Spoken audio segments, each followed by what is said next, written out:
Welcome to Horror Makes Us Happy, the podcast where we ask the question, what is it about horror that makes us happy? Your hosts are Steve Becker and myself, Chris Whitman, and you can find out more about us at our website, horrormakesushappy.com. We also got a link tree there with all the links to all the things, all our socials, our Discord server where we have weekly events, and you can check out all those at the link tree at, once again, horrormakesushappy.com.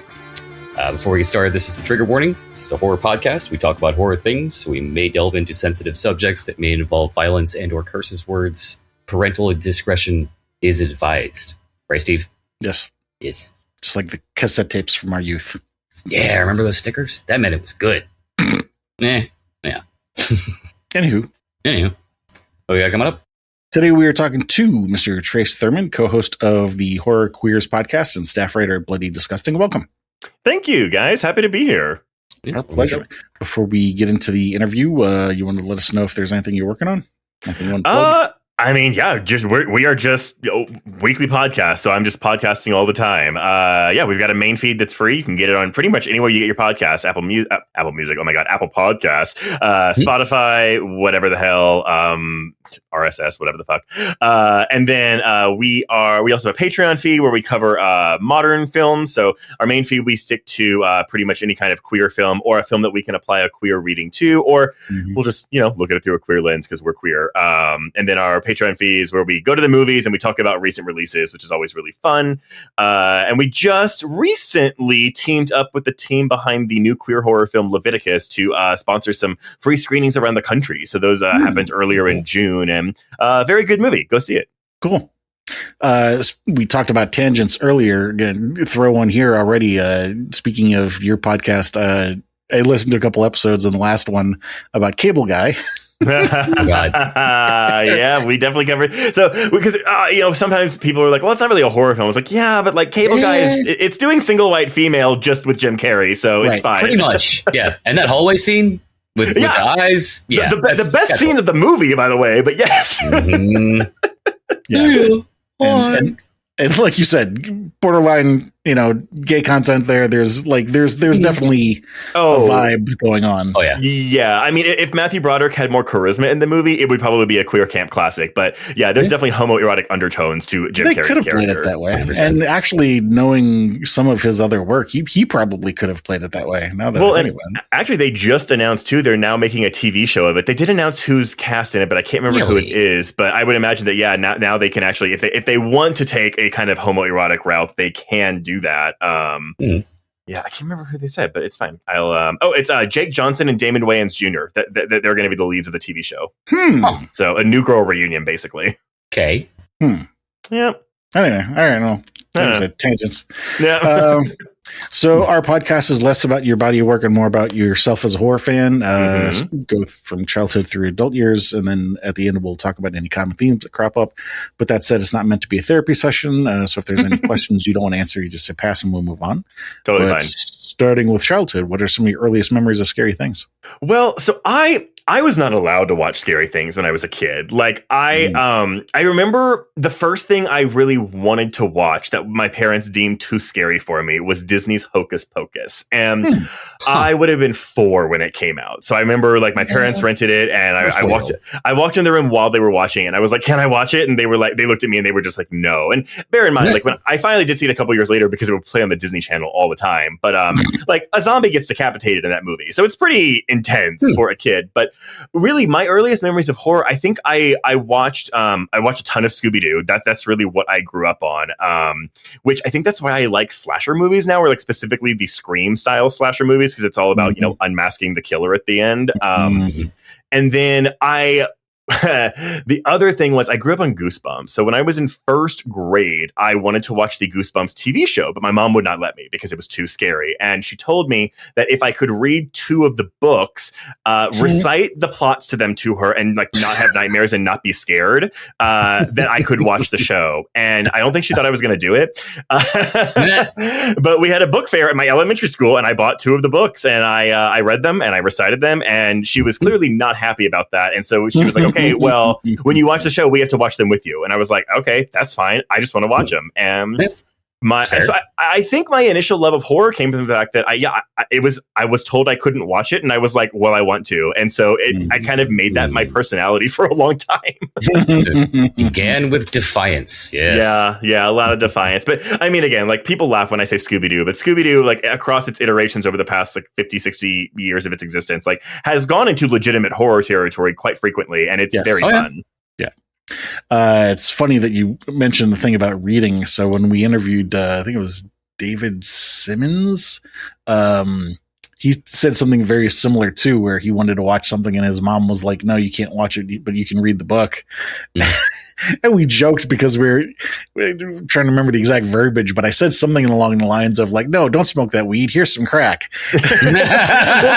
Often with horror literature, it's much more powerful because of our imaginations having to do the work instead of the movie. Did you also enjoy the literature, or was it all film?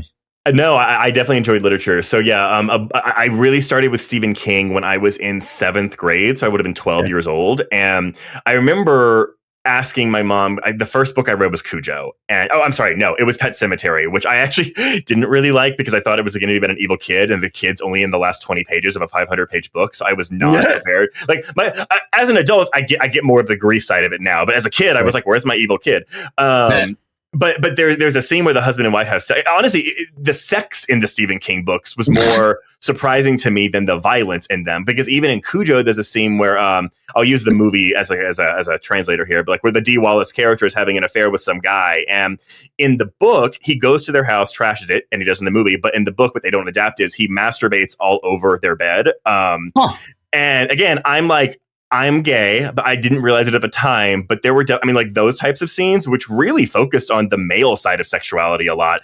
I masturbated to them so much when I was a teenager. That was my takeaway from a lot of the Stephen King books that I read. But yeah, I went through like every single Stephen King book that I read, which were, of course, more graphic than the movies that adapted them.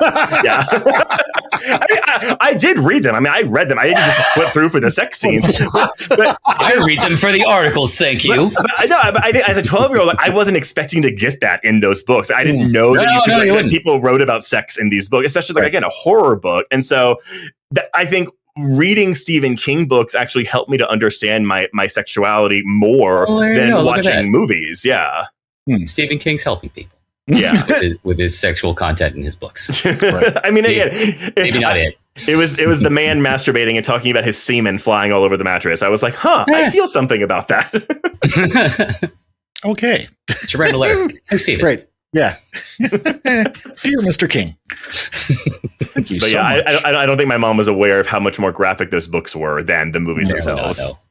Was your mother or family devout? So, was that her issue? Or did she just... I mean, I wouldn't call her like a religious zealot or anything like that. It was just she was Catholic and she raised us Catholic.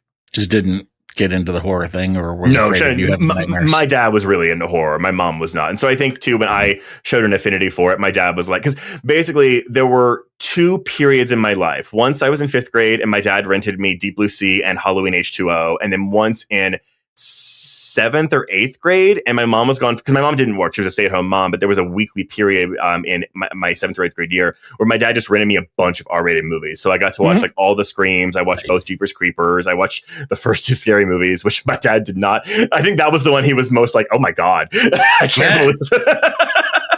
Like, it was never the violence. It was always the sex. Of course. It's America. Yeah. So did you say your father was a horror fan? Yeah. So basically, like a lot of times, like, we were a family that we went to the movies every single weekend, like the movie theater. And if we weren't at the movie theater, we were renting something from Blockbuster. And we were a media heavy family to where even with TV, we had 4 or 5 TVs in our house when I was growing up. And every Monday through Friday night, like at least 3 of those TVs were recording things on VHS tapes. And we would watch those shows on the weekend to catch up. And so I just grew up watching a lot of TV and movies. And but I think my dad, like, he didn't have a friend really to go and watch his movies with. So when we would go to the movies, we would normally go as a family unless there were things that we all wanted to see differently. So like, I think I went to go see Rat Race with my sister when my mom went to go see like Snow Falling on Cedars or something. And then my dad went to go see the first Jeepers Creepers. And the way that it would work is my dad would just tell me every single thing that happened in these movies that he went to go see. So for Again, most of my in the imagination. Well, yeah. So for most of my childhood, I knew the plots and all these movies like by heart, but I didn't know what anything looked like. So when I finally got to see the movies, it was so fun to be like, oh, that's not exactly how I imagined it. Or whenever Halloween H2O was coming out, I remember People Magazine had like this big spread on like actors who got their start in horror films, and they would put the actor in, and they would do it was like a little blurb, and it'd be like, okay, this is who they played, this is what they did, this is how they died. And so like I knew John Travolta died in Carrie by getting blown up in the car, but like, it's those types of things though where like I knew everything about these movies, which is what makes me laugh so much about spoiler culture, where I'm just kind of like, y'all, like it's not that big of a deal.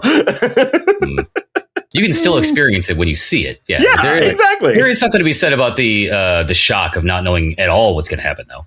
Oh, sure. But I mean, I guess for me, it's a thing where it's like if something gets spoiled for me, I don't really hold on to it, because to me, that only affects my first viewing of the film. And if the only thing the film has going for it is that surprise or shock value of your first viewing, then it's probably not a very good film to begin with.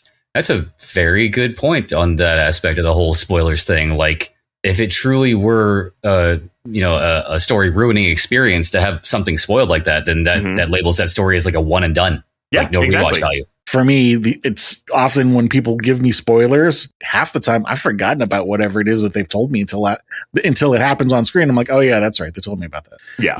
Yeah. Well, was there a dividing line for you in terms of prior to the dividing line horror was scary to you, and then after the dividing line it was now enjoyable, or was it always enjoyable? It was always enjoyable to me. I mean, I enjoyed being scared. Like I've always been a thrill seeker. So like, when I was a kid, I always wanted to ride the roller coasters, and it always pissed me off because we would go to the local Six Flags. I grew up in Houston, and the best ride, you had to be at least 52 inches to ride. And I would just spend so much of my kid years being like, well, when am I going to get that tall? When am I going to get that tall? And it's kind of the same thing for horror movies. And granted, I mean, like, because there are still things that scare me. And even as a kid, I remember like the movie that actually really scared me the most as a kid was Arachnophobia. Because even though I would still call that kind of a horror comedy or maybe a tongue-in-cheek horror film, like, I mean, there's that shot where the cold open where Mr. Manley dies, who that actor is that plays him, and you see his body later in the coffin, and he's been completely desiccated, like drained by the spider. And that imagery scared me more. Like jump scares are jump scares. Yeah, it's really the imagery for me.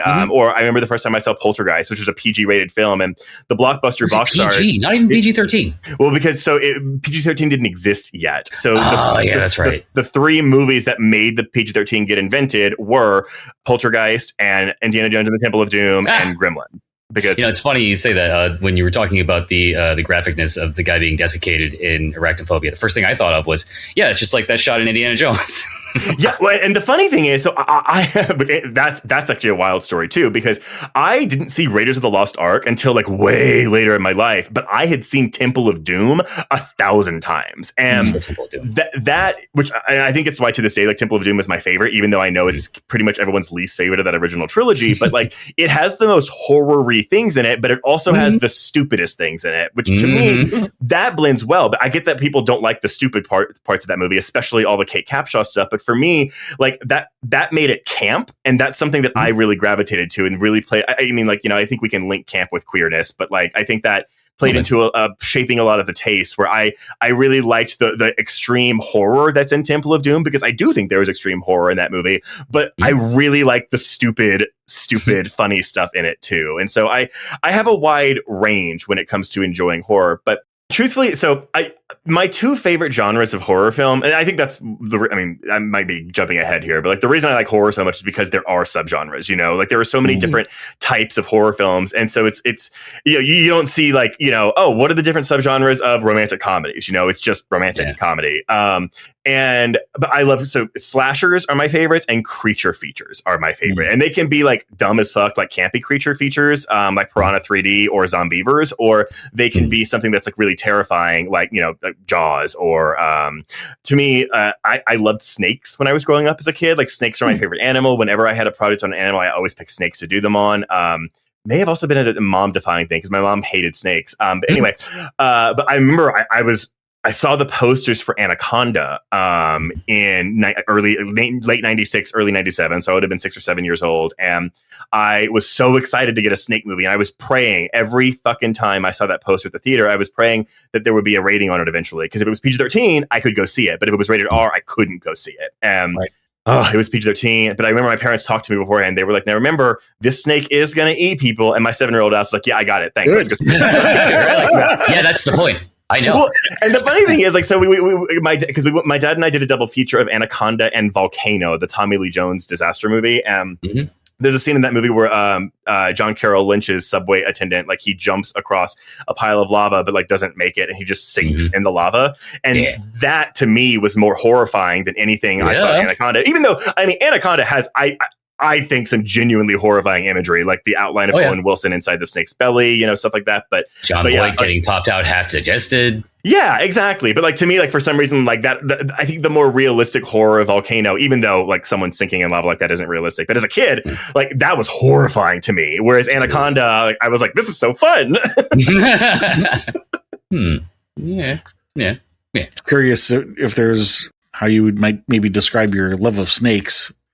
I promise it's not a phallic thing. Like, unless there is something, I hadn't like, even thought of that, but thanks. Like, deeply buried inside of me. Where I'm like, yeah, I just really like snakes. Obviously, haha, gay. No, I don't know what it is. I mean, like, and here's the thing. Like, I've never owned a snake. I'll never own a snake because my husband doesn't like snakes either. And if I saw a snake in the wild, I would not run up and touch it or try to pick it up. But would I love to own a ball python one day? Yes, absolutely.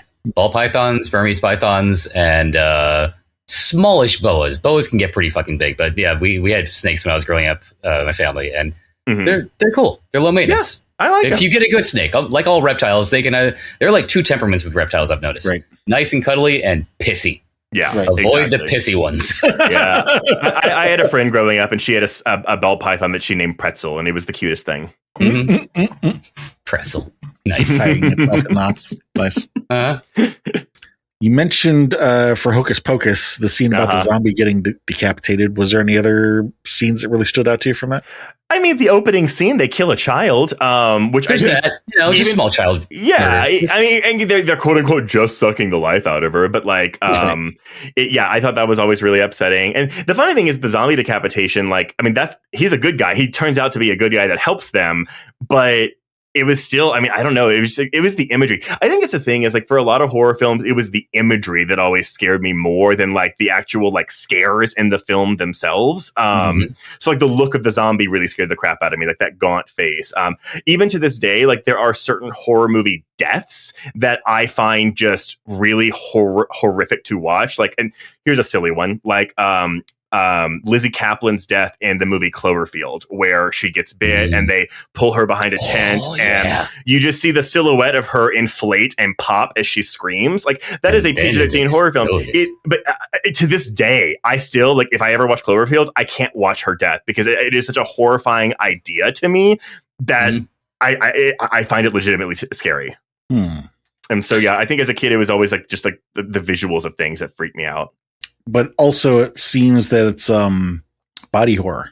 Yeah, body horror and cosmic horror are, for the longest time, I thought that I did not like cosmic horror. And this is actually even into my adult years where I was like, nope, not for me, not my thing. And I realized actually it's because I actually just find cosmic horror, like the mere concept of it, so horrifying. And I do think body horror is kind of a subset of cosmic horror, or maybe vice versa. Because usually a lot of cosmic horror has body horror in it as well. But yeah, it took me a long time to realize, I don't dislike it. I'm actually disturbed by it. And so it's a thing where I was like, maybe this is why there are a lot of people that don't like horror movies, because they actually do find a lot of stuff disturbing and they know better than to just watch it. That's how I was with cosmic horror and body horror for a long time. It's like, it's just that effective that you don't dislike it, but you like it because it's discomforting. Yeah. And I think I guess that was the only thing that really, truly, truly disturbed me, because when I watch a slasher movie, someone gets stabbed, like, I mean, like, I don't find that scary, you know? And I think there's something too about a period of 80s horror films where, you are seeing a lot of that Cronenbergian body style horror where when they switch from the actor to the cast or the dummy of whoever's being mutated or whatever, there's something uncanny about it, which adds to the more unsettling nature of it. And of course, we're seeing that nowadays, and it's all mostly CGI augmented. And I don't find that nearly as scary because it's weird, right? Because I think both look fake. Both CGI looks fake, but also so do those body casts in the 80s look fake. But there's something, because it's tangible, because it's real, I find it, my brain finds it more disturbing than seeing, a CGI cartoon going through a body horror type thing. Yeah, because you can look at it as like a real physical object with the lighting and the way it moves. You can tell it's actually real. Even though, going back to Poltergeist, that face peeling scene terrifies you as a child. But when you go back to it as an adult, you're like, well, it's obvious those are not the hands that are connected to that face. And it's a really quick scene. You know, I mean, that scene doesn't last. I mean, the actual peeling itself doesn't last that long, but you do get a good shot of that fucking skeleton, the skull. Yeah, you do. I find it interesting that being stabbed doesn't scare you, but other forms of body horror do. Right? I mean, I guess because, like, I don't know, man. Like, I mean, not off the top of my head, I can't think of one where it's like, oh, like, what's a really brutal stabbing in a movie that really, like, I mean, because I'm sure I have found them upsetting, but as a kid, like, yeah, I mean, someone gets stabbed, they're just getting stabbed. It's not. Well, maybe it kind of ties into the cosmic horror part of it, where the things of body horror that do scare you are things that sound like, you know, I don't want to say they're unnatural because, you know, the thing about the snake eating somebody alive, that theoretically could happen, but, you know, it's not. The odds of something like that happening are much lower than potentially getting stabbed. Well, I think if there's and this is going to be obvious, but if there's an emotional component to it too, like if I genuinely care about the character, like and like they built up this goodwill with me, I do think I find it scary because I care about the person, and you don't get a lot of character development and stuff in slasher films. So like even with Lizzie Kaplan in Cloverfield, it's like, okay, well, like that character isn't really that developed, but to me, I'm like, no, but that's Lizzie Kaplan. Having this happen to her, or on a modern example, like I think Toni Collette with the piano wire in Hereditary, like I think that is horrifying. Like, I mean, that is a very unsettling, scary image to me. I don't know. So it's always on a case by case basis, I guess. Yeah. Going back to some childhood stuff, did you have any really scary dreams or recurring nightmares when you were a kid? I had a recurring nightmare. Okay, let me set the stage, actually. So when Beetlejuice came out the year before I was born, and apparently when I was a toddler, like 2 or 3 years old, one of my cousins had a Beetlejuice doll where you pulled the string on the back of it and his head spun around and like audio like screamed about him. No. I don't remember this, but apparently I found that doll, pulled the string, and it scared the shit out of me to where I had a recurring nightmare of Beetlejuice all the time. And I only remember one specific instance of this, like when I was probably 4 years old. I remember my mom coming in, I was screaming about Beetlejuice and she was like, shoo, Beetlejuice, go away. But I do remember, actually, you jog my memory. So that was the first movie I remember my mom telling me I couldn't watch. And it was before I ever even asked to watch Beetlejuice. Like when I was conscious enough to form memories, I remember my mom telling me, you can never watch Beetlejuice. And it was because I put my parents through such hell with these nightmares that they were like, we're not going to risk this. And so maybe that's what it was too. Maybe they thought, okay, we've seen how he reacted to Beetlejuice. We can't let him watch horror movies because we don't want to go. So maybe that was a trauma thing for them, actually. Right. It's because we can't let him watch horror movies because I like sleep. Yeah, exactly that. But yeah, that was the only like horror nightmare I remember recurring. Although I did. So I have a huge love for Jaws 2. If I'm going to rewatch a Jaws movie, I'm going to watch Jaws 2 over Jaws 1 because there's a scene where Sean, the little brother, falls into the water, and this girl who has had maybe 2 lines in the entire movie, but her name is Marge. She jumps in to save him, and she pushes him up on the little boat, and she can't get up. And you just see there's a shot of this shark coming up out of the water, and then it changes to like the camera goes behind the shark, and you just see it like make a gulping motion, like it kind of cocks its head to the side and gulps. And when it goes down, that girl is gone. Right. And I had a nightmare that I was swallowed whole by a shark, and when I was in the stomach of the shark, Marge was still in there, and she was talking to me about her life in the shark, but she was like partially decomposed because she'd obviously been in the shark's stomach for a long time. So have you heard about whale fall? Oh, yes, I have. And I'm really excited about it. Have you seen the trailer? Oh my God. I've watched it like 12 times now. Yeah. I hope they don't really, because they're calling it a teaser. I'm like, don't release another trailer because this is all I need to see. You know what? Movie. Yeah. Thank you for that. If the trailer does come out, I'm not watching it. I'm just going to wait and watch the movie. It'll be interesting talking to you after you've watched that movie. Yep. Yeah. Let's see. Was there ever a time in your childhood when you were terrified of something in real life? Ooh, I mean, no, but God, this is another Jaws thing. Like we had a pool in my backyard, and I always thought that there was an invisible shark in my pool because of Jaws. Everyone does. It's not uncommon. I know, honestly, and I've heard that over the years, and I'm like, oh my God, thank God it's not just me. Right. Like, that's really amazing. But no, I can't. I wouldn't say I had a sheltered life, but like I wasn't really in situations where I would have to be afraid of something. So flipping that question around, have you ever, when you in your childhood, was there ever a time when you were exceptionally calm or safe or at bliss? Oh. You. I mean, happy? I was a pretty chill kid. Like I was always a really happy kid. I mean, yeah, I had the standard bullying because I was growing up in like the suburbs of Houston, Texas, and which is a very conservative area. I didn't really know I was gay until I was 14 years old. So I had the bullying, but overall, like, I mean, I had a really good childhood. Like I didn't have any trauma things outside of your standard bullying. So I guess, I don't know, maybe that's also why I liked horror, because I didn't have, I didn't have trauma in my regular life, so I wanted trauma in my film life. Well, so we're asking the opposite here. Was there ever a time when you were exceptionally calm or safe or at bliss? Yeah, but that's what I'm saying. I feel like all the time. Like I feel like I was always exceptionally calm, safe, or at bliss. Like I don't know. That's a good thing. Yeah. So the next two questions are also going to be a pair. We're going to ask the negative so we can end on the positive. Do you remember the first person you hurt? I mean, it's probably my sister. Like my sister and I, who are very close now. But I do remember preying on someone who was more bullyable than me to take the spotlight off of myself. So that's, and I remember it too. It's like I was picking on this kid, I was making fun of him, and there was a point where we were going on a field trip one time, and he called me, and I'm like 12 years old at this time. Called my house to tell me to stop being mean to him, and I remember reflecting on myself and being like, oh my God, like, am I a terrible person? And I think that was the first time where I was like, I don't know. I saw like the impact of my bullying by having it thrown back in my face. And I was kind of like, oh, maybe I shouldn't handle my own issues this way. Yeah. Okay. And flipping that question around, do you remember the first person you helped? Ooh, not specifically. I'm a people pleaser at heart, to a fault, I would say. Like when I was in 5th grade, so in middle school, I was in the the school newspaper, again, whatever a school newspaper the fucking elementary school can have. And when I was in 5th grade, I got to be editor of the film section because they let 5th graders be editors. And our writers would like turn the articles into us, and then it was our job to turn them into the teacher so they could make it in the issue. And I remember I missed a deadline once, and this might even answer the question, but I'm gonna say it anyway. But like, I remember at the next meeting, like the teacher like basically called me out in front of everyone and was like, Trace Thurman, come up here. And I walked up, and they were like, you know why we're talking to you, right? And again, everyone's like, this is like the middle of the classroom. Everyone's looking at me. And I was like, yeah. And they were like, so why didn't you do this? And I just looked, and I was like, because I wasn't being responsible. And I remember it's a good answer. So here's the thing. I specifically remember, like, there were like 3 teachers up there. I remember the change in all of their faces, whereas they were not expecting that to be the response they got. They were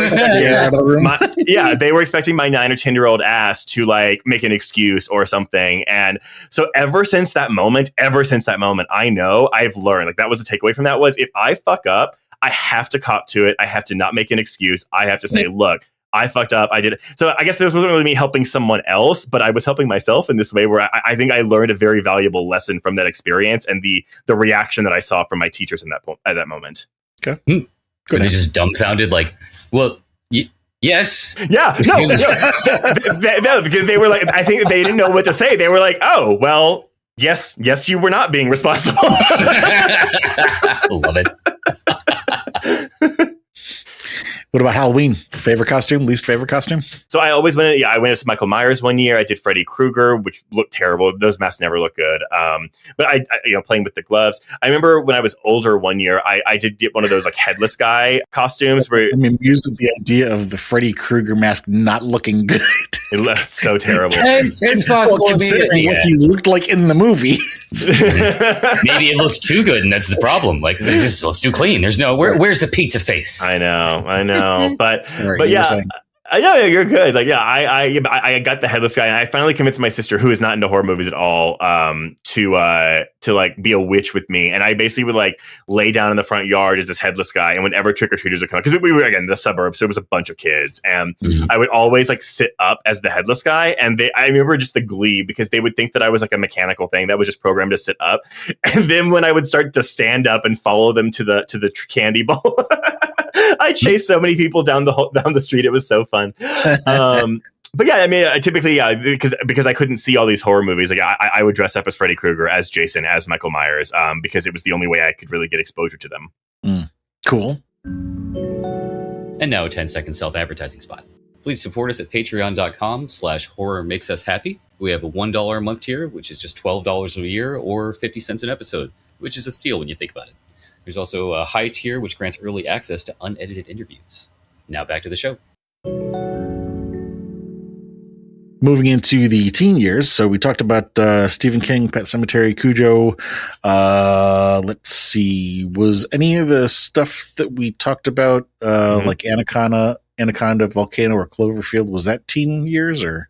No, Cloverfield would have been when I was in college, but teen years. So let's see. That would have been like between 2002 and like 2007. That was like my like late middle school to end of high school experience. And it's wild. So my sister, as I said, wasn't really into horror movies, but for some reason she loved these three movies. She loved The Ring, the Naomi Watts remake, which that I would have been 13 when that came out, actually. So I think that was pretty formative for me because, the 2000s are really marked by specific trends, mainly the J-horror trend, the horror remake trend, and the torture porn trend, I guess.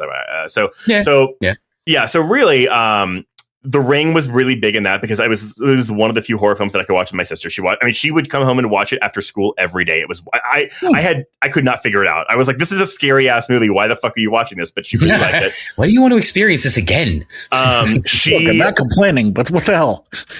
She loved the Resident Evil and Underworld movies with Milla Jovovich and Kate Beckinsale, because I think they're like action horror films, and I think because they starred like badass women, like she really liked those. So we watched those a lot. But then for me, I remember when the remake for the Texas Chainsaw Massacre was coming out. So I begged my mother to let me see this movie because the trailer. You begged your mother, the woman that we've been talking about with she said no, didn't she? Oh, well, hold on. So by the time that came out, I was 14, and she said you have to read the book first. No matter what you think of that remake, which to me that is a top tier. I mean, that is a 5-star remake for me. I love that movie so much.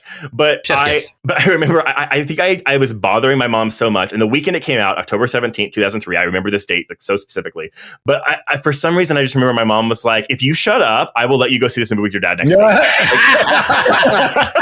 And I was like, Yes. And it was so funny because I did rent the original film, and honestly, this is the blasphemy thing. So we had Netflix mailers by this point, so we moved beyond Blockbuster. We were at Netflix mailers, and I rented the original Texas Chainsaw Massacre, and I actually thought it was really boring because, again, I was expecting like a gory slasher movie, and there was not a lot of gore in it. Well, the original TCM famously has no blood in it. There's no gore, period, and the only blood you see are a couple blood splatter. I think when Franklin, the brother, gets killed in the wheelchair. I mean, the guy cuts his hand open in the van, but you're right. There's really not a lot of assault or like violent blood splatter. Yeah, and that was an age too where I wasn't learning. I hadn't learned to appreciate mood and atmosphere. So like now, when I watch the original Texas Chainsaw Massacre, I'm like, oh my god, this movie Where's is like the excitement. Well, and it's unrelenting. That movie is horrifying, but back then I was equating gore and violence with horror, and it took me,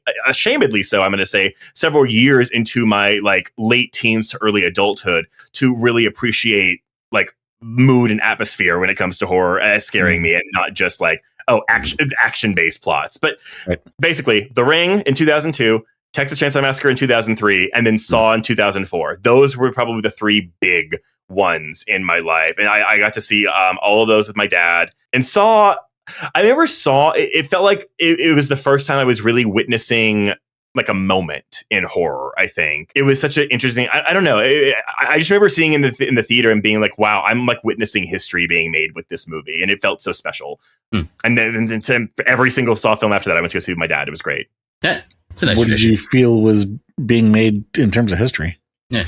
I mean, it was the start of a new genre. You know, I mean, I don't really like the term torture porn. Like, I don't think that is really accurate because I don't think that those movies revel in torture. I mean, like, there is torture, but I don't think that they are trying to inspire joy or glee or particularly like a good feeling in those movies. So I hesitate to use the word porn in that, but it felt like something I hadn't seen before. Like, I had never seen something like this. And again, I was paying attention to the industry at the time. I was really, because I was reading all those reviews. And so I just remember seeing everyone surprised at how much money it was going to make on what was, I believe, a $1 million budget. So it wasn't just the content where I was like, oh, I was witnessing the birth of a new subgenre of horror, but it was also like, because I missed out on Blair Witch. You know, I wasn't a person who saw Blair Witch in theaters. So I was too young for that. And so I think that would have been the first thing where I was like in my lifetime where I felt like I was witnessing something. Although I guess maybe Scream's the same way too, right? Was you or your co-host that was huge in Scream 2?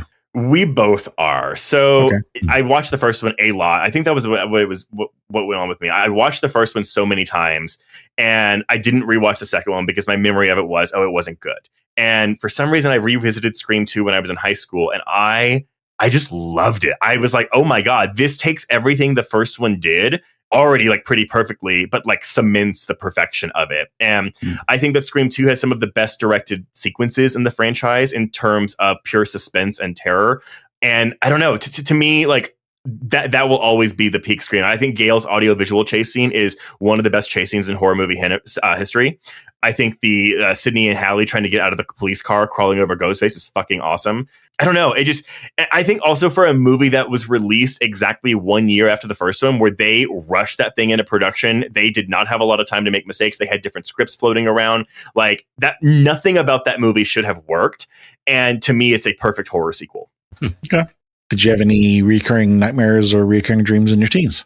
Not in my teens, no. If I did, it was because I was a theater kid, so I was going on stage and hadn't rehearsed and didn't know my lines. It was not horror movie related. Okay. Well, at least you had clothes on. I did, yes. Anything terrifying happen in real life in teens? No, and again, like I almost feel bad that I'm not coming in here with baggage, but like, no, I had a pretty charmed childhood. Again, bullying aside, Trauma. And again, Well, yeah, but even the bullying, like it wasn't like I wasn't beat up as a kid. Like I wasn't in physical altercations. It was all just, oh, you're a fag, oh, you're gay, or whatever. So you're basic like homophobic shit. It's funny that you say that because we've joked with that on that with a number of our previous guests that, you know, it's a good thing when you don't have bad things happening to you. But all of our guests are just like, wow, I feel like I should have something bad happen to me. But I think with society in general, like people assume that people like horror fans like must have had something happen to them in their childhood to make them gravitate towards this admittedly dark material. And I don't know, man. I mean, it's just, going all the way back to my Six Flags thing. I'm just a thrill seeker, and like I like seeing so much variety in the horror genre. And also, I mean, I think for all of us, we can really appreciate great makeup effects, you know. And so when I watch a horror film, I mean, granted, I'm always sitting there thinking, I know it's a movie, you know, I know it's a movie, I know this is fake. But when a movie can make me forget that it's fake, I think that also is like the mark of a true horror film, like a really effective one and things like that. No, I mean, there's a lot of different reasons why people get into horror, and that's part of what we're doing here with this podcast. You know, we've got short-term goals and long-term goals, and one of the long-term goals is to say, okay, not everybody falls into the same bucket, but how many buckets are there? Which ones are more common? Which ones are least common? And can we identify any trends? And does that tell us something about the horror community as a whole that's interesting? So we're going on our 6th year now, and I started to write a book about the stuff that the trends we've identified in the first 5 years, and hopefully I can get that finished in the next year or so and get that. Do you have a background in psychology? Not trained, but I've always been fascinated by it my entire life. I'd had something happen in my childhood that kind of made me go, oh, it's fucking weird. I've had years of therapy. I've had 20 plus years in 12-step groups. So like I've got a background, but not like a trained background. And that has also come up on some of our podcasts that people have asked, you know, well, what are your qualifications? And I don't think you necessarily have to have, I guess school educated like qualifications, but I would say, definitely my husband's a psychologist and he's really into horror and he also writes for Bloody Disgusting. So I'll send him your stuff because just to have a psychologist on here to see if he can like kind of, I don't know, elaborate on the insights you've already gleaned from your 5-year history of doing this. He would not be the first horror fan who has been into psychology that we've had on, actually. One of the other things that we like to say in response to that is it also implies sort of, how can I say, a pathology or something? That's close to the word I was looking for.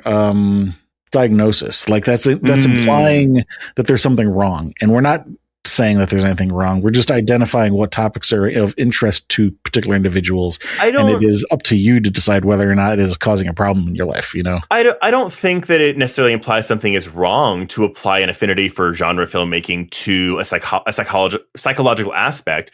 No, but I think I mean asking the question of whether or not we're qualified to have this kind of conversation. Oh, yeah. No, I think it's just more, again, it's like doing research, you know, it's just supplemental right. material. And that's what I'm saying is that's our response to that is, you know, we're not qualified to diagnose, but we're not trying to diagnose. We're just identifying what topics are of interest. Gotcha. That's still fascinating. Yeah, we think so too. So in your teens, was there ever a time when you felt exceptional, calm, or safe, or at bliss? I always thought I was pretty awesome as a kid. I'm not going to lie. Nice.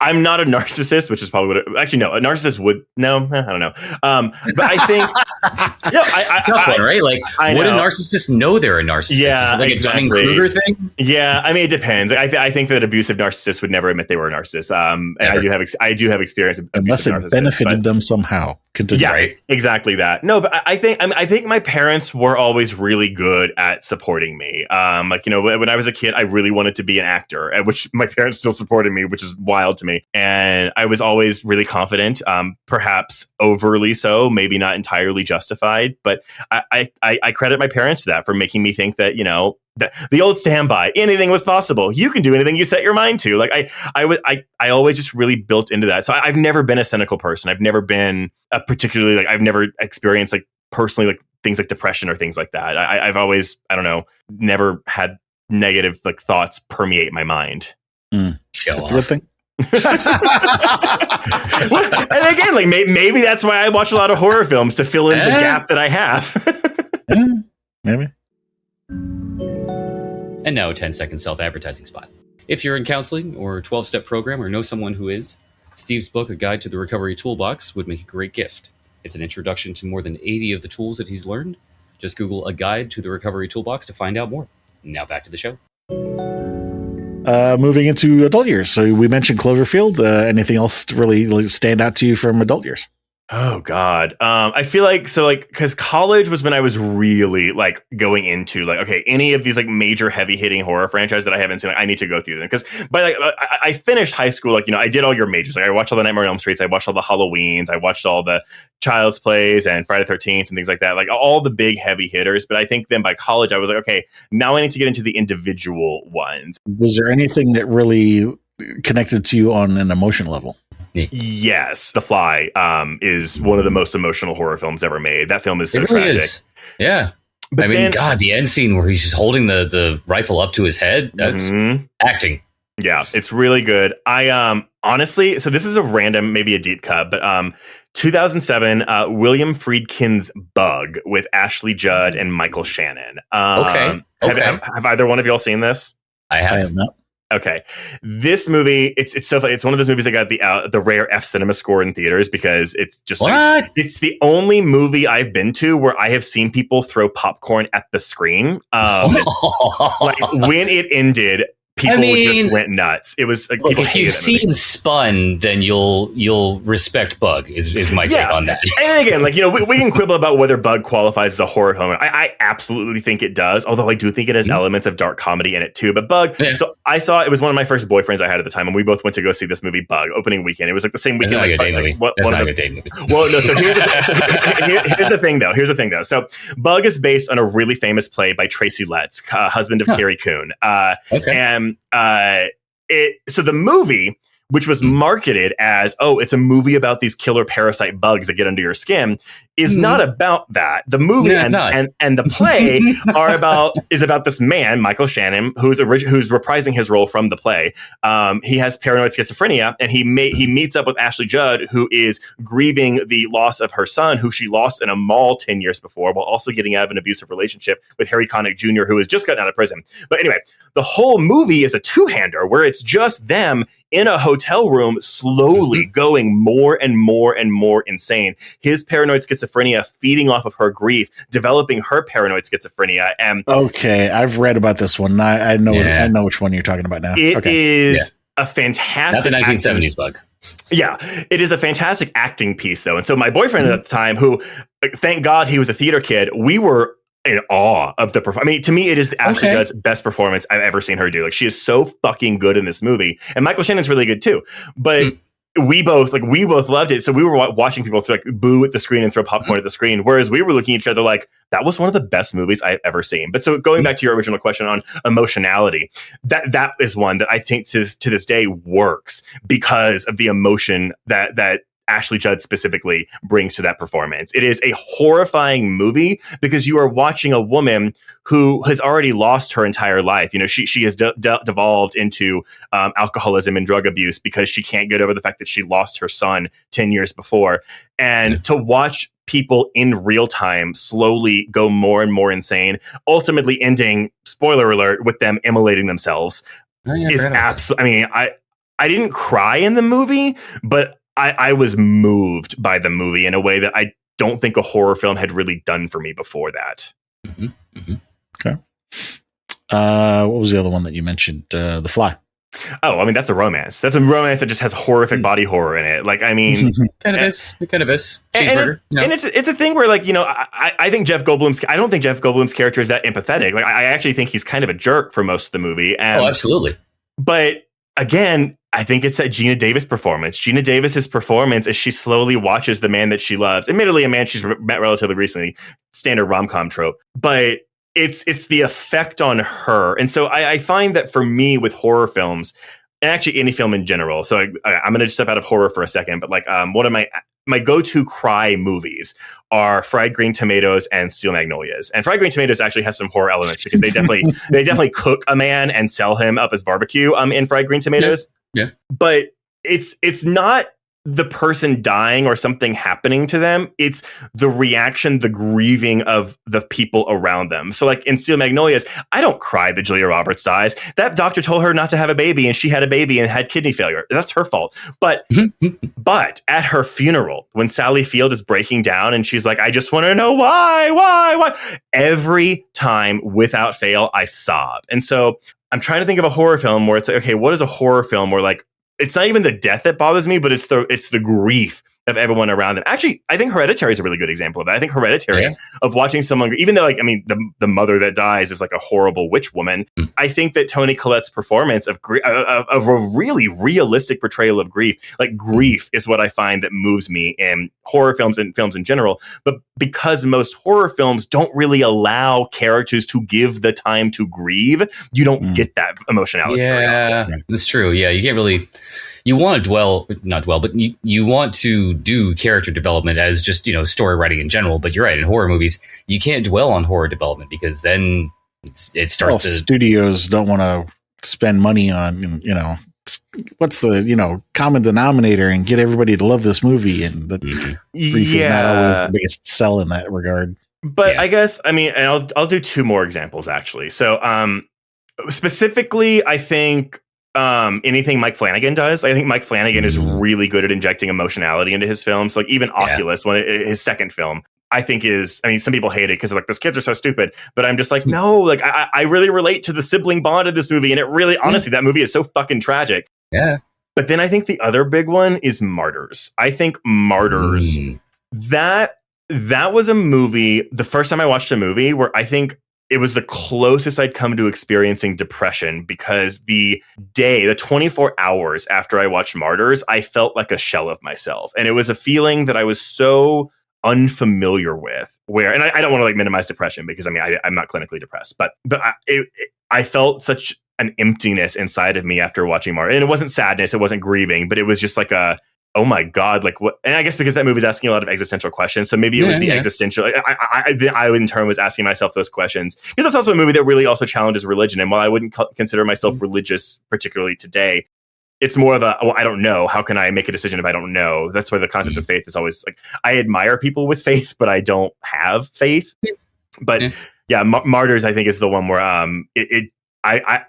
I have yet to find a movie that makes me feel similarly. Maybe Eden Lake to an extent, but that's also a bit more frustration. With that movie. Yeah. I think I see where you're coming from. It's the not to simplify it to nihilism, but the nihilistic ending of the film where.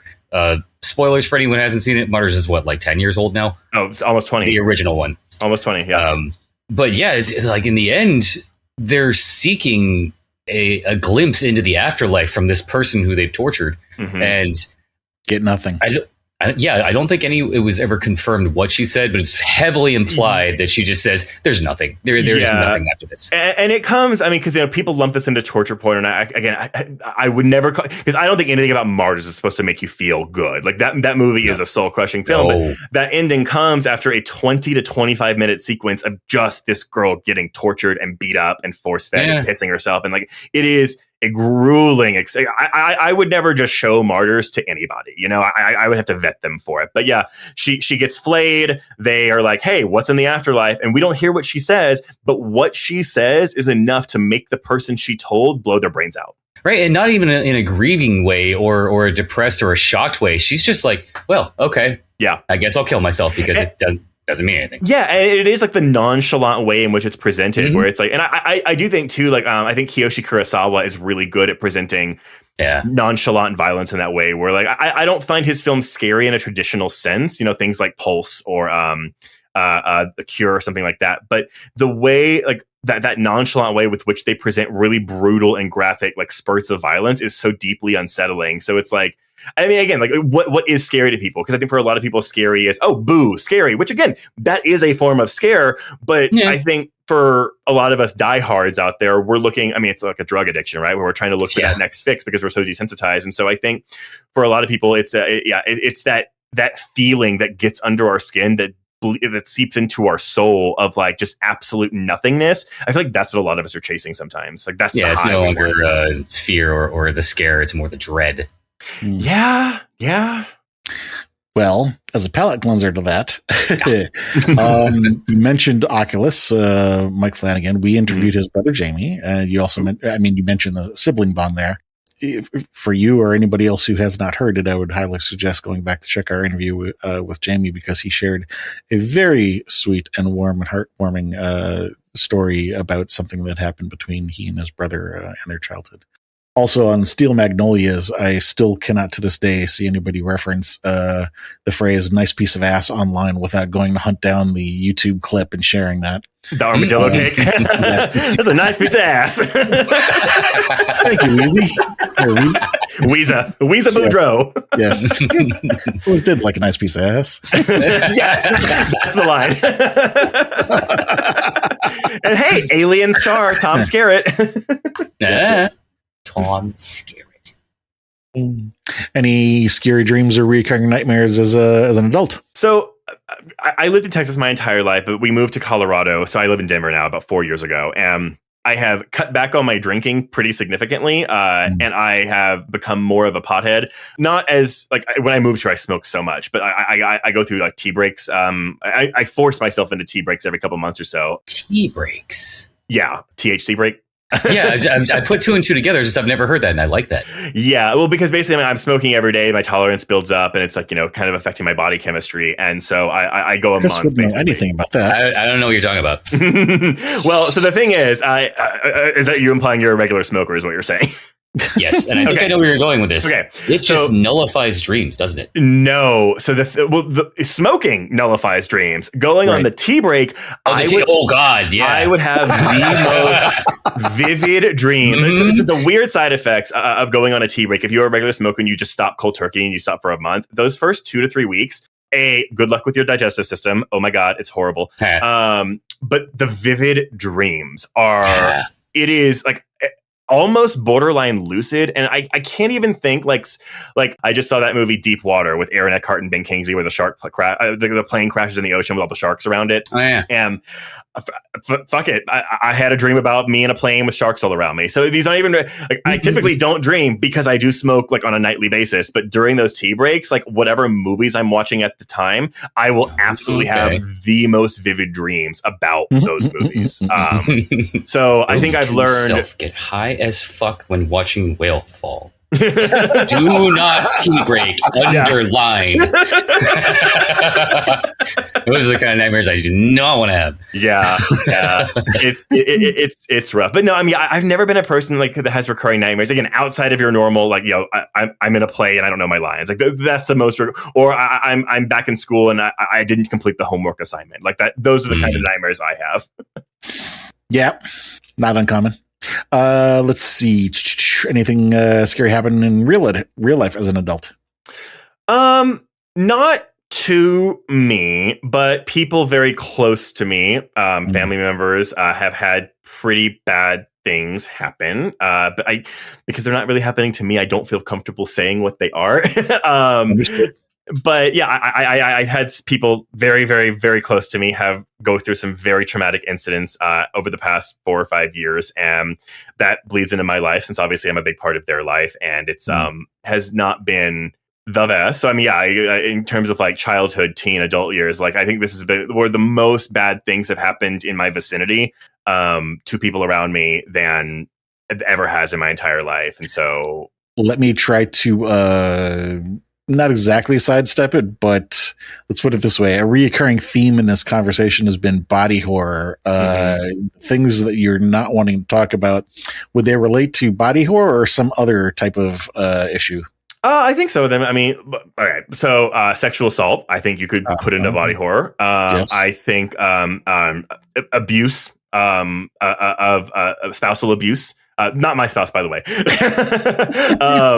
But someone very, very, very close to me has been through some of the worst spousal abuse I've ever seen. And like, I went through this with them. I was doing all the research because it was a thing where like, you know, they weren't really believing that they were in an abusive relationship. And, you know, we finally got this person out of the relationship, and it took a good amount of time. And I think deprogramming.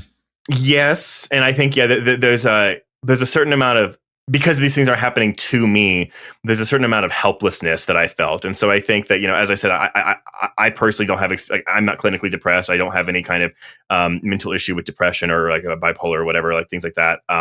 But I have had, I think, depressive episodes in the past 4 or 5 years because of the helplessness I felt. And it's, again, like that kind of privileged, charmed childhood that I have, I don't think fully prepared me to deal with serious incidents like this. Calm seas don't make good sailors. Yeah, I really know how to deal with conflict or deal with like really bad things happening. And so I'm having to kind of play catch up and learn that as an adult. And so, yeah, it's forcing me to grow up in a way that I probably should have learned 10, 15, 20 years ago. It wouldn't. Never let anyone shit on you. Yeah, that's true. I mean, yeah, there is no playbook to these things. It's good that you are, but not necessarily bad that you hadn't previously. Yeah. So flipping that one around, any time in your adult life when you've been exceptionally calm or safe or at bliss? I'm not gonna. I swear I'm not just gonna push therapy on y'all, but like honestly, like so my husband and I have been in couples therapy. We're not doing couples therapy right now, but we've been off and on couples therapy just because whenever we determine that we like need it, we're like, yeah, let's go back, because it always stems from a lack of communication. Because I have a full-time day job. I have a podcast that takes up 4 nights of my week. I host movie screenings at the Alamo Draft House twice a week, and so I'm busy a lot. And because I also have ADHD, I don't. Like I'm not always good at diverting attention or like communicating when I need to. Sometimes I'll just kind of like shut down. And so honestly, like I always feel the best and the most calm and the most like sure of my life and its direction after a couples therapy session.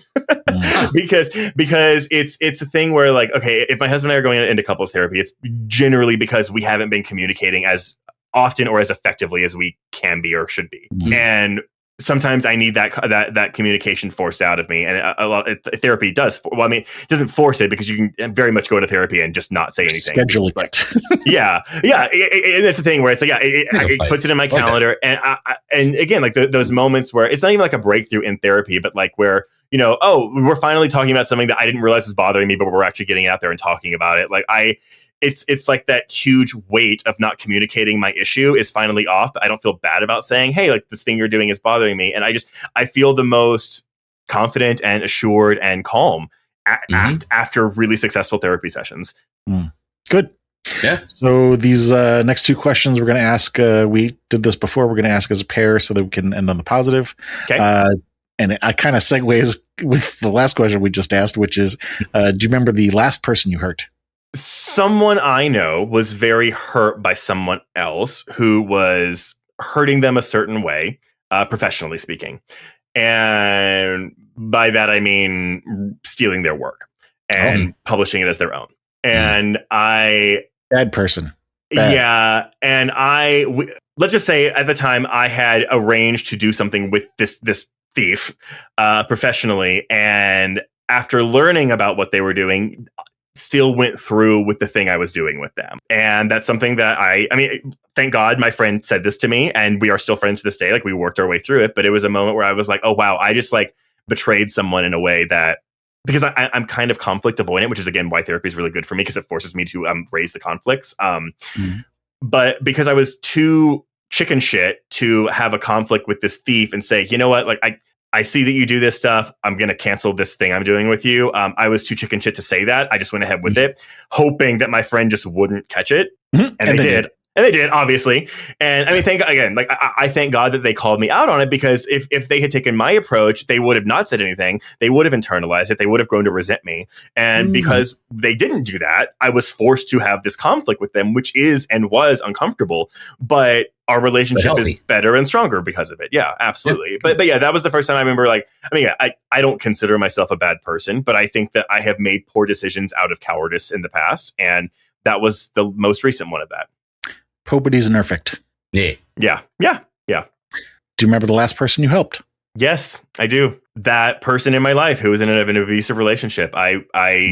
Because it was traumatizing for us too, to be with this person and watch them go through some abuse, and then also have this person abuse us as well. Like, as soon as this person learned that we were turning against them, and we realized, hey, you're an abusive piece of shit. Like, they would, like, blast us online, to call us and like leave harassing voicemails and things like that. So it's like, it wasn't just abusing this person, they were abusing us too. And so I think we all experienced kind of a collective trauma from this experience. And I think working together to help this person get out of their relationship was just really, I don't want to say rewarding, because I mean, I would never wish this experience on anyone, but beats the alternative. It does. Yeah. It does beat the alternative. And so, yeah, I don't know. But I feel even when we're bringing that up, because then it feels like I'm like trying to give myself credit for helping this person get out of abuse, which is not what I'm trying to say. Like, that's not what I'm trying to get off at all. It was just, it was a very trying experience for my family. And I'm really happy we all were able to put aside any differences we may have to work together to free and help this person. All good things. Yeah, these questions, there's layers to it, and really, the underlying layer is what's important to you. There can be moments in time where things happen that impact us in different ways and stay with us. For example, one of my favorites, just because it's such a heart wrencher, we were interviewing a horror author named Charlene Ellsby, and she shared that when she was a kid, kind of similar situation, she bullied someone else to get the spotlight off of her. And what she had done is there was a kid that was sitting behind her, and he had this like name tag on his desk, and she ripped up his name tag, and he starts bawling tears. And come to find out, she didn't realize this, but this was young enough that he didn't know how to spell his own name. And so he was actually using his own name tag to help him spell his name. And now he's bawling because he's like, now I won't be able to spell my name. She felt like such shit that she then made him a new one, like it's not about what happened. It's about, the emotional connection. And like I say, what do we value kind of thing. Yeah. And I think it's a thing where it's like, I mean, despite, I would never wish this experience on anyone, but I do think that as a family, we all kind of got brought closer together because of this experience. And so if there's a silver lining to this at all, it is that we have become closer as a family because of a traumatic incident that we all faced. Good. I mean, that you have gotten closer, obviously, at the end. Yeah. I mean, it's I know, like, talking about like domestic abuse is like very touchy, but you know, we've lived through it, so as have I. So the next question is not going to just be about horror; it could be any genre, and not in over your entire life. What movie would you say you have watched more times than any other? Oh boy. Okay, I have to like it'll be a couple different options, I think, because I couldn't tell you for sure. Scream is definitely, like, Scream and Scream 2 specifically are definitely up there. Scooby-Doo on Zombie Island is probably one I watched ad nauseum for most of my childhood and teenage years. The Cameron Diaz starring movie Bad Teacher, I watch at least 5 times a year. That Texas Chainsaw Massacre remake, I have seen a lot. Also, a lot of these, like, they're not even just me watching them by myself. I show a lot of people movies. So I typically have the same kind of well of films that I dip into to show people.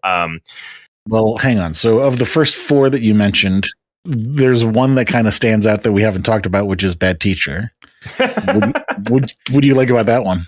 So Bad Teacher, I did not see in theaters, and I was like, okay, I have a thing where I really like watching like famous actresses like be raunchy. I just love watching good girls go bad. So like whenever Amanda Seyfried did it, Jennifer's Body, I was like, yes, oh my god, Mean Girls and Mamma Mia is doing a horror movie, awesome.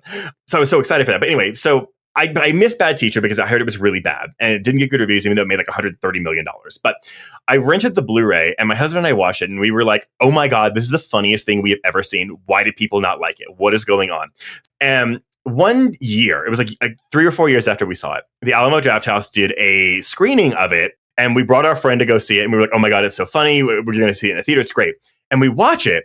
And literally all of our favorite jokes are not in the movie. And we realized that we had only seen the unrated version that was on Blu-ray.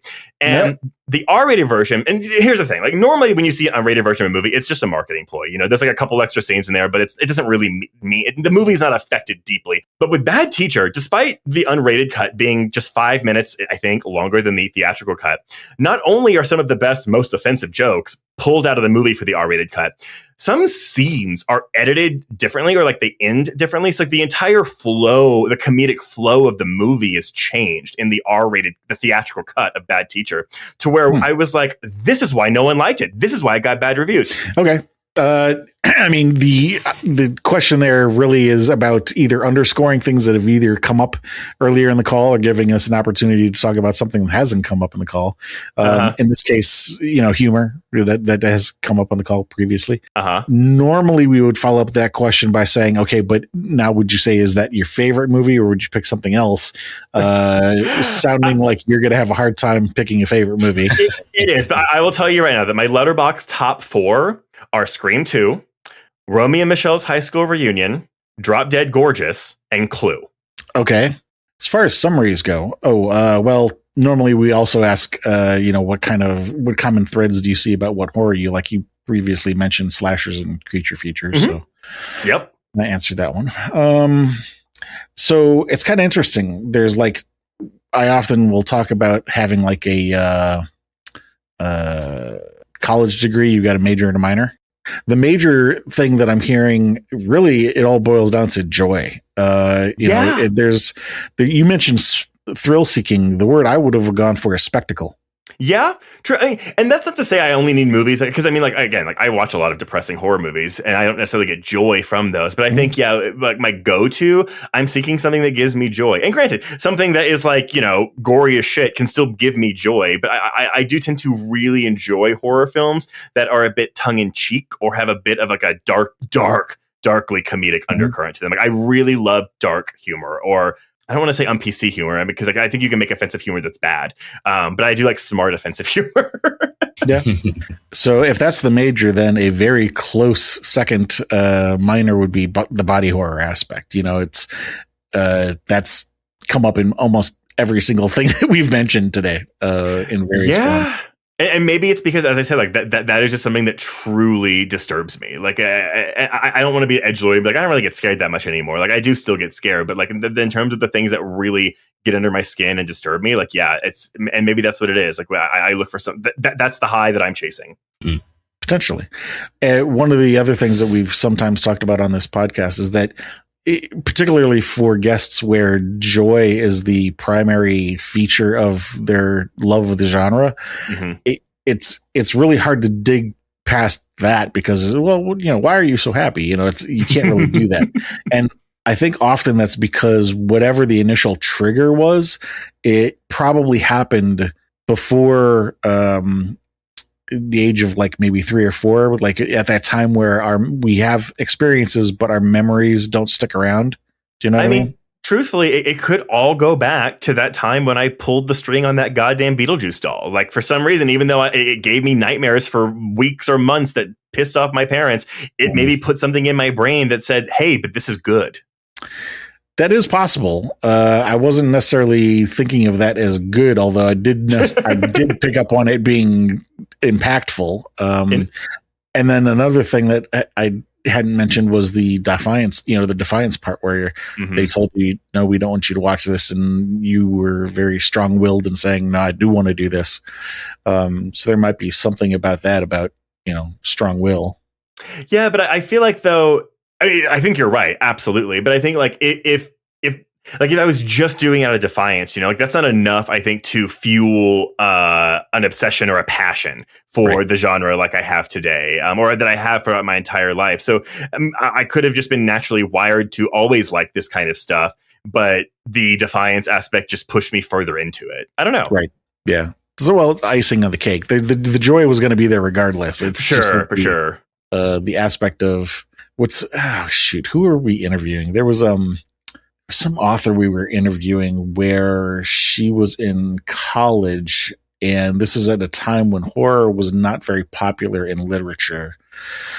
And so to try to work horror into something that she was writing, she was kind of trying to hide it. And the teacher eventually got to a point where she was like, "You're writing horror in this, aren't you?" And she admitted to that's what she was doing. And then I guess the teacher like took a poll of the class, and I think it was Sarah Langan. Now that I think about it, who asked the teacher who thinks that Sarah should take the horror out of the story. And apparently like everybody in the class raised their hand and she started laughing, and Chris commented something along the lines of it being like a martial arts movie. It's like, oh, you're all against me. Good. So, it's not necessarily that's the source of the enjoyment, but it could be an aspect of that adds to it. Yeah, it's formative in a way. Yeah. Cool. Well, I guess, normally the follow-ups there are questions like, do you think we got that right as a summary, or do you think there's something else that should be added? Oh, no. I mean, I think you're spot on with that. But it's just like, yeah, I mean, like, I also just feel like, I don't know, there was something innate in me that just really liked horror. And I don't know. I don't know exactly what it is, but I think all of the factors, all of the elements you're factoring in here, I think they all contributed to my love of the genre. And again, like, it's not even like, I mean, I watch all types of movies. My second favorite genre is romantic comedy. I love romantic comedies, which is always really funny because I'm, going from something like Martyrs to watching something like The Wedding Planner. But I don't know. I contain multitudes. Yes. And then the follow-up question there is, why horror? Because couldn't you explore this in other genres? And in your case, you maybe do, because you just brought up the romantic comedy. Yeah, but it's like I said earlier, where it's like the sheer amount of subgenres in horror allows for so much creativity. And it's like, I write for Bloody Disgusting, and we have so many people. We released an article on something, and they're like, well, that's not really horror. Why are you covering it? And I hate this thick, like, this fence around what a horror film is, which is why I really started moving to just referring to it as genre, because anything could really kind of fit into this genre umbrella, kind of like how queer is an umbrella for, like, gay, straight, gay, bisexual, trans, whatever. Genre is my umbrella term for horror, because there's a wide spectrum here, and you just don't see that with other genres. And I think also horror or genre allows the most creativity. Like, you can do whatever you want, with the thinner genre like parameters, whereas a romantic comedy, there's very strict tropes and rules there. I mean, I say strict again, you can go outside those rules, those lines, but it's very rare that we see filmmakers go outside those lines. Whereas genre films say there are no lines, do what you want. And I think that's what keeps drawing me specifically to it. Another thing that's come up very often on these conversations is that if you have any kind of genre crossovers, anything not related to horror, you can have a fairly decent amount of crossover between the two, and it's just considered a mashup of two genres. But with horror, it's like once you have more than a certain percent, like a much lower percentage crossover between horror and another genre, basically everybody's like, oh, it's a horror crossover. They're people are a lot more sensitive, and I use that word in either a good way or a bad way. You can interpret that however you wish, but people are more sensitive to mixing in horror into any other genre than they seem to be with others. Well, it's because the horror has always been seen as lowbrow. And I do think that we are kind of in an era where horror is getting more, not only more popular, but I do think more, I'm going to say, put scare quotes around this, legitimate respect from critics and things. I mean, it sucked that Demi Moore didn't win that Oscar for The Substance. But hey, Amy Madigan won her Oscar for Weapons last year. And while I don't necessarily know if that's going to set a new precedent. Will we see Indy Navarrete get an Oscar nomination for Her Turn and Obsession? I don't think we're there yet. If we do, great. I'm so happy about it. But I think that horror has been seen as so lowbrow or so low class, maybe not low class, but just something that is less legitimate as an art form than other genres. And I think we are finally starting to see a more widespread legitimization of the genre than we have in years past. Yeah. I think a big part of the conversation has to do with, the budgets, that there are fewer horror movies that have large budgets as compared to other genres. And so I think a lot of the lowbrow part of it is because there's just that many more horror films that are made on lower budgets. And I think as more horror films are made with larger budgets, we'll eventually get to a point where, just like the other genres, you're going to have some stuff that's Oscar worthy. You're going to have a lot that's not too, but I think it's at least in my opinion, so far, it's a lot of it has to do with just not having the budgets. Well, and I'm glad you bring that up though, because I'm actually a firm believer in that, like, a lack of resources breeds better creativity. When you have less to work with, you have to be more creative. You have to be like, I mean, again, I've never been a filmmaker. I've never I'm not on a film set, but if you have more money, then it feels like there's just more. When you have more resources at your disposal, it's easier to phone it in. And I'm not saying this happens on every big budget movie. Obviously, this is not the case. But I just think that because horror, statistically does work with lower budgets, I just think that if you have the right creative mind behind it, then you can do so much with so little on these films. I agree on the creativity aspect, but creativity doesn't always equate to, and then I'm losing the word here. What word I want to use? Quality? No. The words that are close are like completion, achieving the goal, crossing the line. Right, but I guess like I would rather watch a quote unquote bad movie that I can see a lot of okay. I just watched Howling 2 for the first time recently. Well, hang on. So what I'm getting at though is that when the budgets increase, you'll have both the creativity and the completion of that vision. Okay. Mm-hmm. Yeah. Well, I think we have a pretty good idea what you personally get out of horror. We add you to the joy bucket. Is there anything that maybe you didn't get to say that came up earlier in the call, like conversation took a left turn? Not necessarily, although I have to say, I can't believe I went all this time without mentioning Buffy the Vampire Slayer, because that actually was a really formative television show from my youth. I was a show I wasn't allowed to watch until its final season when I was old enough to watch it, but I watched all the reruns. But yeah, Buffy, Scooby-Doo and Buffy were very formative to my my development as a horror fan. You just needed to sneak that in there before somebody took your card. Just had to say, I know, right? How dare you? Cool. Well, thank you very much for your time. Before we hit the closing here, you want to again let people know where. And by the way, we're going to put together a bio page for you and link to whatever it is that you want to link to. So you don't have to spell out links and all that kind of stuff. We'll just point them to the. Yeah. No, all good. You can pretty much find me on any social media. I mean, I don't really use Twitter anymore, so you can just forget that. But on Blue Sky, Instagram, it's at Traced Thurman. So just a Trace D Thurman in there. And yeah, you can find HorrorQueers wherever you get your podcasts. As I said, Spotify, Apple, whatever, and every social media platform at HorrorQueers right there.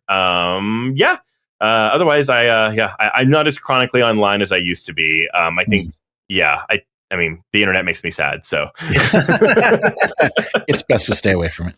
Yeah. Let's not go there. 'Tis a silly place. Cool. Well, thank you again for your time. Thank you to anybody out there listening. If you want more info on Trace, you can go to horrormakesushappy.com, go to the episodes page, scroll down to where you see Trace's name, click on that. That'll take you to his bio page. We'll put a bio there for him and link to whatever it is that he wants us to link to. Again, thank you for your time. Like, share, subscribe, do all the fun stuff. Thanks for having me. Our pleasure.